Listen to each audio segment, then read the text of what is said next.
Sudarshan news channel के जो editor हैं सुरेश चौहान जी, मौलाना ने सिर्फ एक शेर पढ़ा था, उन्होंने डायरेक्ट एक कम्युनिटी को सुअर कहा है। सुअरों का दौर आएगा, पजामे का नारा ढंग से बांध नहीं सकते, ये आतंकी क्या जाने। अफजल का सीना फाड़ा था, आसाम और गुजरात में हमने भगवा झंडा गाड़ा था। चाहे वो मौलाना अजहरी हो चाहे चौहान हो, मेरी नज़रों में दोनों ही एक जैसे हैं। फॉलोइंग बढ़ाने के लिए, अपने नाम बढ़ाने के लिए कुछ भी उल्टा सीधा बोल दिया, आप लोग उसके पीछे भागने लगते हैं। अरे भाई, ये बेवकूफ़ लोग हैं, चाहे वो मौलाना हो चाहे वो चौहान हो। ये जो चिल्लाते फिरते हैं, ये बेकार की बातें करते फिरते हैं, इन लोगों के तो मेरे ख्याल से बाइकाट कर देना चाहिए। सुअर की हिम्मत तो देखो, पाजामे का नारा भी जो ठीक से बांध नहीं पाते, ये आतंकी क्या जानेंगे। वक्त हमारा तब भी था जब अफजल का सीना फाड़ा था, असम और गुजरात में कैसे भगवा झंडा गाड़ा था। हम आह भी करते हैं तो हो जाते हैं बदनाम, हम आह भी करते हैं तो हो जाते हैं बदनाम, वो कत्ल भी कर दें तो चर्चा नहीं होता। नमस्कार, जय हिंद। मैं वाई.के. चौधरी और आप देख रहे हैं हमारा हिंदी दैनिक छठी आँख न्यूज़। आज हमारे इस शो के ख़ास मेहमान हैं अलीगढ़ की एक नायाब हस्ती इरफान रहम अली साहब, जो अलीगढ़ की नायाब हस्ती हैं, सोशल वर्कर हैं और बेहतरीन एक लीडर हैं। अलीगढ़ मुस्लिम यूनिवर्सिटी के ओल्ड वाइस के एग्जीक्यूटिव मेंबर जनाब इरफान रहम अली साहब हमारे शो के ख़ास मेहमान हैं। आपका हमारे चैनल में खैर मकदम है जी। जब पड़ा चमन पे वक्त तो लहू हमने दिया है, अब कहते हो कि गुलशन में तेरा काम नहीं। मुफ्ती सलमान अजहरी को लेकर के एक हिंदुस्तान में, पूरे भारतवर्ष में एक हलचल मची हुई है, उसके बारे में आपकी क्या राय है? पहले तो मैं आप लोगों का बहुत शुक्रिया अदा करता हूँ कि आपके चैनल ने मुझ जैसी छोटे इंसान को इसका भी समझा कि इंडिया लेवल के जो इश्यूज़ हैं उस पर मेरी राय जानने की कोशिश की। आपने मुझसे पूछा मौलाना अजहरी के बारे में। मौलाना अजहरी बयान है, मैंने सुना है ठीक से। देखिए, पहले तो मैं आपको एक बात बता दूं, इस्लाम जो मज़हब है वो पीस का है, वो सच्चाई और ईमानदारी और लोगों के अंदर इंसानियत पैदा करने वाला मज़हब है। इस्लाम की फॉलोइंग्स ये कभी नहीं रही कि हमारी ज़बान से कोई ऐसी बात निकले जो किसी को चोट पहुंचाए। इसके ऊपर हमारे पैगंबर हज़रत मोहम्मद सल्लल्लाहु अलैहि वसल्लम की बहुत सारी हदीसें भी मौजूद हैं। अब मौलाना ने किस कॉन्टेस्ट में कुत्ते वुत्ते का नाम ले दिया है मुझे नहीं मालूम, लेकिन मैं इतना जानता हूँ कि अगर आप किसी को कुत्ता बोलोगे तो उसके बदले में आदमी आपको सुअर और हरामी तो बोलेगा ही। मौलाना ने एक शेर पढ़ा था कि अभी तो करबला का मैदान बाकी है, कुछ देर की खामोशी है, फिर शोर आएगा, अभी कुत्तों का दौर है, फिर हमारा दौर आएगा। उन्होंने तो किसी को कुत्ता नहीं बोला, बस एक शेर पढ़ा था उन्होंने। देखिए जनाब वाई.के. साहब, ना तो आप इतने बेवकूफ़ हैं, माफ़ करिएगा, और ना ही हमारे हिंदुस्तान की पब्लिक इतनी बेवकूफ़ है, ना ही इतनी ज़्यादा समझदार है कि वो आपकी दबी हुई बातों को नहीं समझती। उनका मकसद हिंदुस्तान के सारे लोगों के लिए तो नहीं है, शायद मैं मानता हूँ सच भी है, लेकिन कुछ लोगों का तरफ जो इशारा उन्होंने किया ये गलत है। कोई आलिम दीन जो अपने आप को मौलाना कहता हो, जो आदमी अपने आप को इस्लाम का रहनुमा बोलता हो, वो उसकी ज़बान से इस तरह की बात निकलना ये मेरी समझ से बाहर है। ये कहीं ना कहीं सब एक प्लानिंग का हिस्सा है। देश के अंदर जो हालात हैं वो किस तरह से किसी एक पर्टिकुलर पार्टी की तरफ डाइवर्ट लोगों को किया जाए, कैसे फाड़ पैदा हो, कैसे हमारे अंदर जो गहराइयाँ हैं और गहरी हों। इनको पाटने की ज़रूरत है, इनको गहरा करने की ज़रूरत नहीं है। और मौलाना ने जो बोला उससे ये गहराइयाँ बढ़ती हैं, कम नहीं होती। सुदर्शन न्यूज़ चैनल के जो एडिटर हैं सुरेश चौहान जी, उन्होंने मौलाना ने सिर्फ एक शेर पढ़ा था, उन्होंने डायरेक्ट एक कम्युनिटी को सुअर कहा है।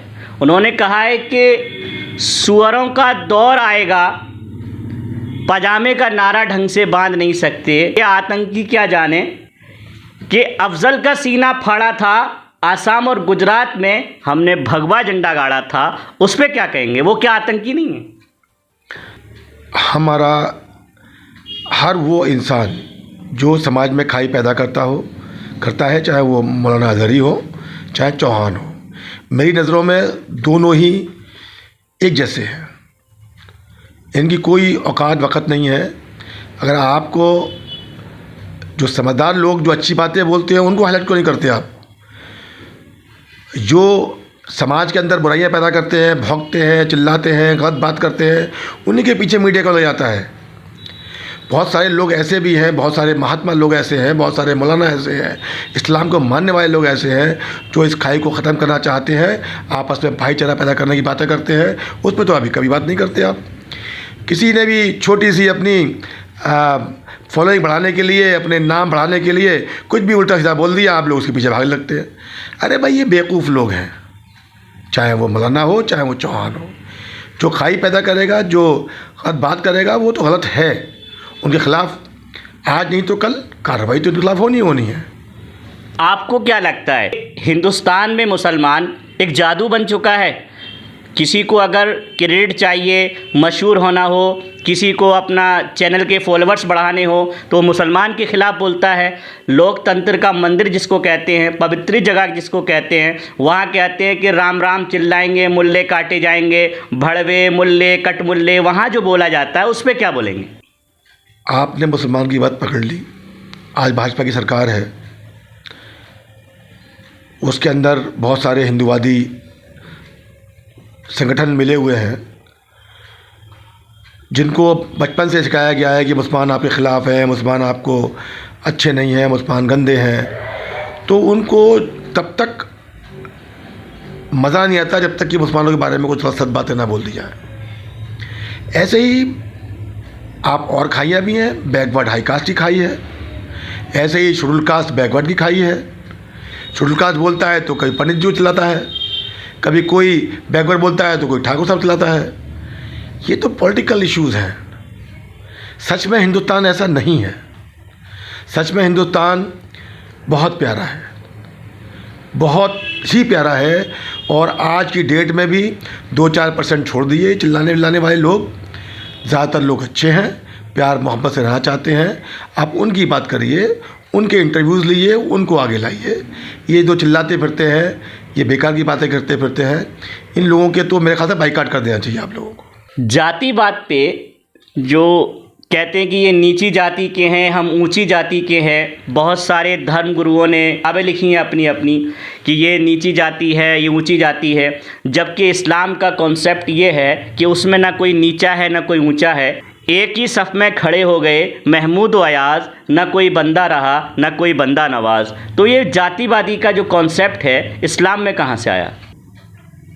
इस्लाम, क्योंकि मैं मुसलमान हूँ इसलिए मैं इस्लाम की ही बात करूँगा। इस्लाम के अलावा और किसी जाति में, कहीं धर्मों में कोई जातिवाद है, वो हमारा इशू नहीं है। हम मुसलमान हैं, हम मुसलमान की बात करेंगे। इस्लाम के अंदर कोई जातिवादी नहीं है। अभी 1857 के बाद कुछ 2-4 अंग्रेज़ों के पिट्ठू मौलाना टाइप के लोग जिन्होंने दाढ़ी रखी हुई थी, उन्होंने जातिवाद का जहर बोया और अब लोगों की समझ में आ रहा है, लोग उन्हें बाइकाट कर रहे हैं, बाईपास कर रहे हैं। और गंदे, ख़राब, जलील लोग तो हर समाज में हमेशा पैदा होते रहे हैं। मुसलमान में कोई जाति नहीं है जो अपने आप को नीचे समझे या कोई अपने आप को बड़ा समझे। दोनों ही मेरी नज़र में मुसलमान नहीं है, क्योंकि इस्लाम का मतलब ही बराबरी है।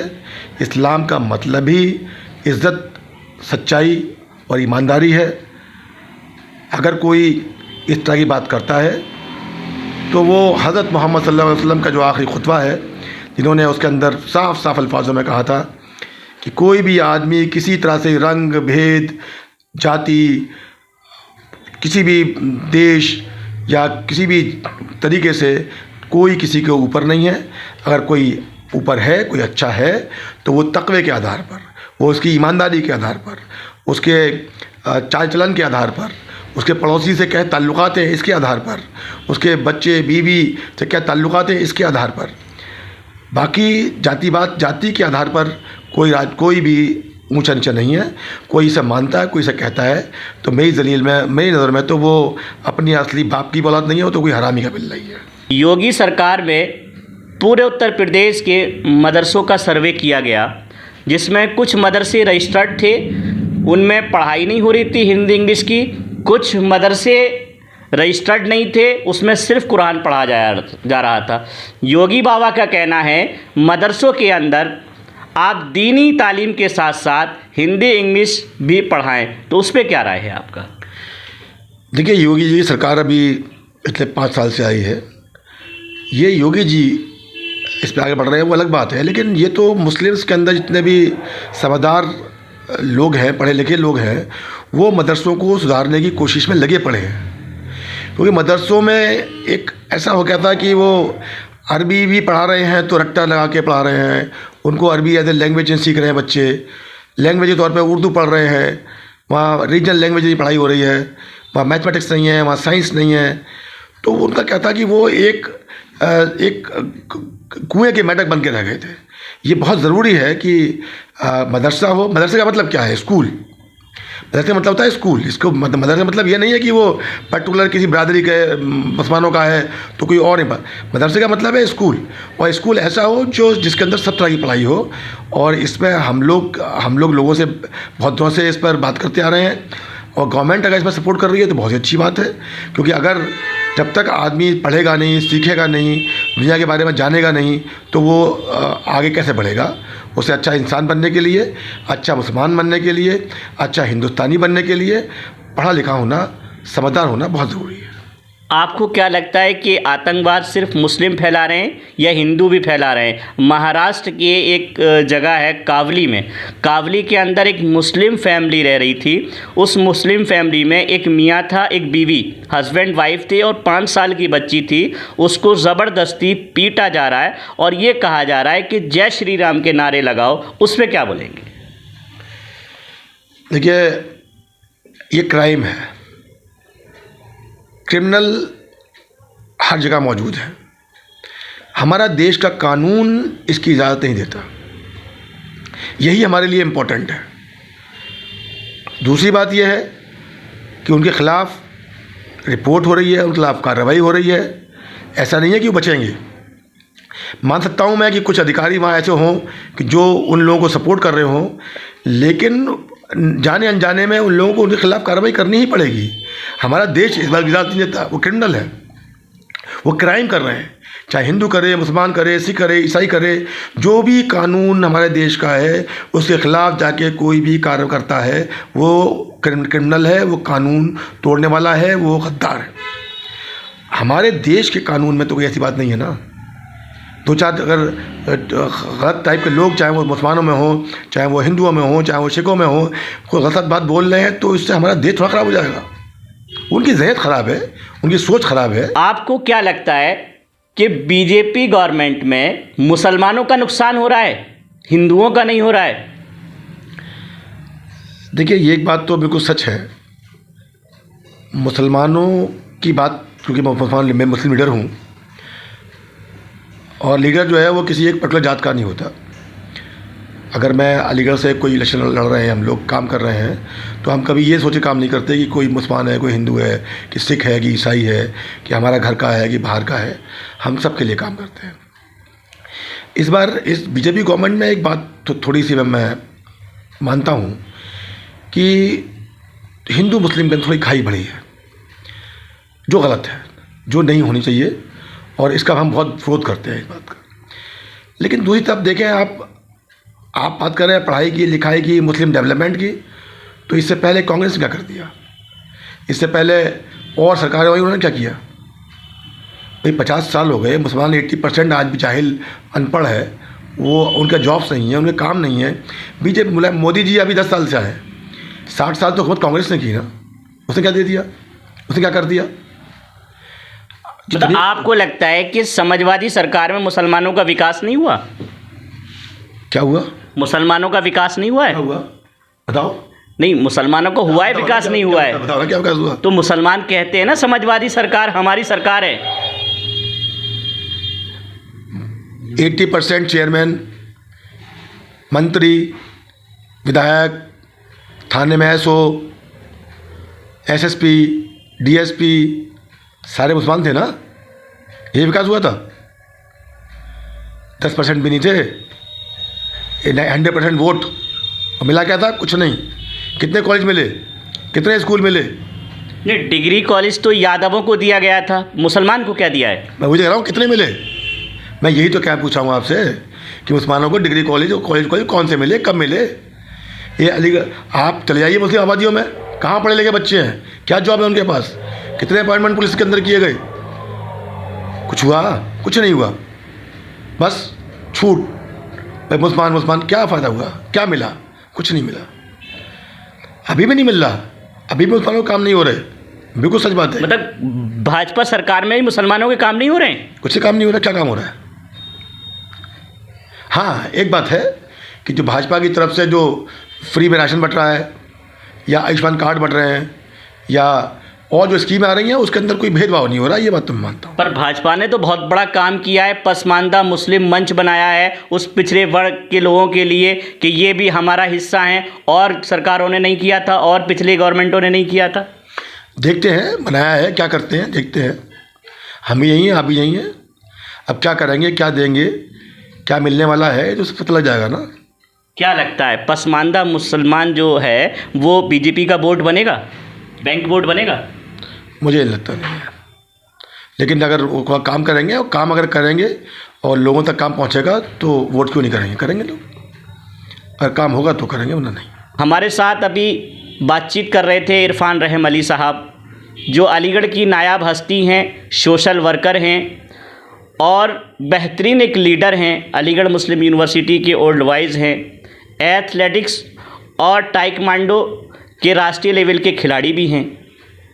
हमने इनसे बहुत कुछ बात की। हमने सिर्फ भाजपा सरकार के लिए बात नहीं की, बल्कि हमने उन सारे भड़काऊ ऐसे बयान देने वाले लोगों पर हमने बात की, चाहे मुस्लिम हो चाहे हिंदू हो, भड़काऊ बयान देने वाले लोग, सबके ऊपर एक्शन होना चाहिए, चाहे वो लीडर क्यों ना हो, सबके ऊपर एक्शन होना चाहिए। गवर्नमेंट सबकी है। समाजवादी सरकार में क्या विकास हुआ ये आप सब जानते हैं। मैं YK Chaudhary, cameraman Chaudhary MI Khan के साथ।